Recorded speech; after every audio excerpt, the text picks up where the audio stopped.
नमस्कार, colonel Ajay, CEO Ajay Astro Money Group, First Global Astro Finance digital channel से आपसे मुखातिब होता हूं। आज 5 जुलाई सन 2023।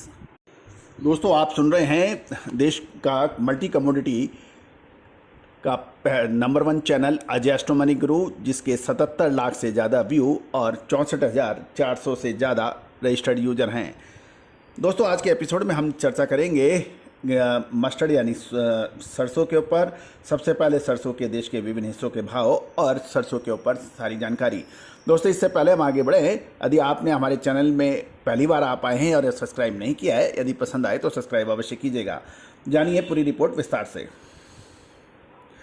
दोस्तों, 4 जुलाई को यानी कल अडानी विनमत लिमिटेड के जो मस्टर्ड प्राइसेस निकले थे वो बूंदी डिलीवरी के 5525 हैं और अलवर डिलीवरी 42 कंटेंट के 5525 बताए गए हैं।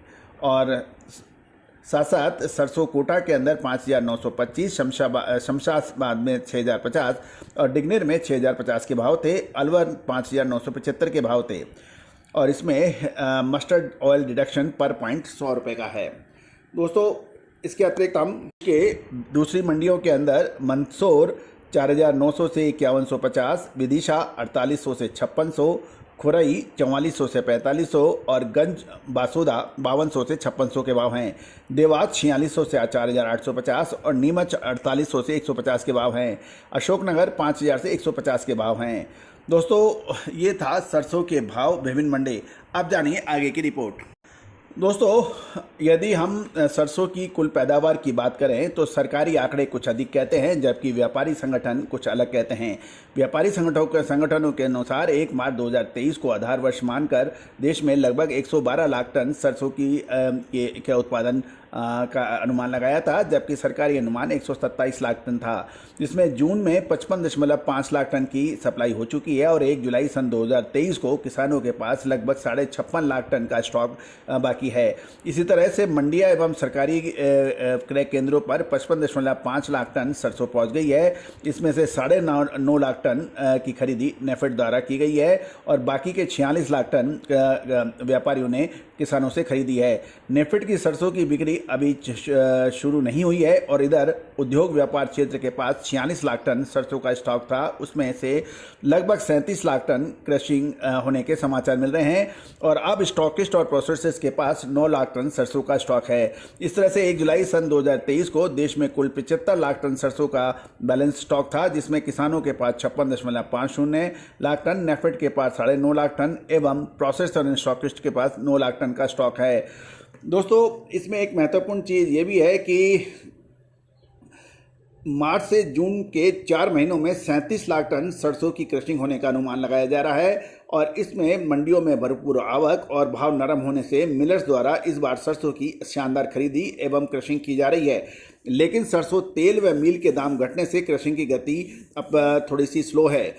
दोस्तों, यदि हम माने तो कि साल 2023-24 के में वर्तमान मार्केटिंग सीजन की शुरुआत में 4 महीनों में यानी मार्च, अप्रैल, मई, जून में के दौरान देश में कुल 27 लाख टन सरसों की क्रशिंग हुई, जिसके तहत मार्च में 11 लाख टन, अप्रैल में 9 लाख टन और मई में 8 लाख टन तथा जून में 9 लाख टन की क्रशिंग का अनुमान है।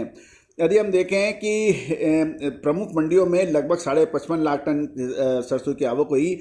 इसके तहत मार्च में 16 लाख टन, अप्रैल में 17.5 लाख टन और मई में 11.5 लाख टन, तो जून में 10.5 लाख टन की सप्लाई मंडियों में दर्ज की गई है। इस अवधि के दौरान राजस्थान की मंडियों में 23 लाख टन, मध्य प्रदेश में 6.15 लाख टन, उत्तर प्रदेश में 4.5 लाख टन और गुजरात में 2.8 लाख टन और पंजाब हरियाणा में देखें तो 2.35 लाख टन एवं बंगाल, बिहार सहित अन्य राज्यों में कुल मिलाकर 7.2 लाख टन सरसों की आवक होने के समाचार हैं। जबकि नाफेड द्वारा अलग से 9.5 लाख टन की सरसों की खरीदी गई, जो कि सरकारी क्रय केंद्रों पर हैं। अब महत्वपूर्ण बिंदु यह है कि एक तरफ नाफेड की सरकारी खरीद सरसों की यदि और अधिक हो तो इससे किसानों को उचित भाव मिल सकते हैं। गौरतलब है कि नेफेड के बाद 9.5 लाख टन और प्रोसेसर्स के पास अभी 9 लाख टन का स्टॉक है।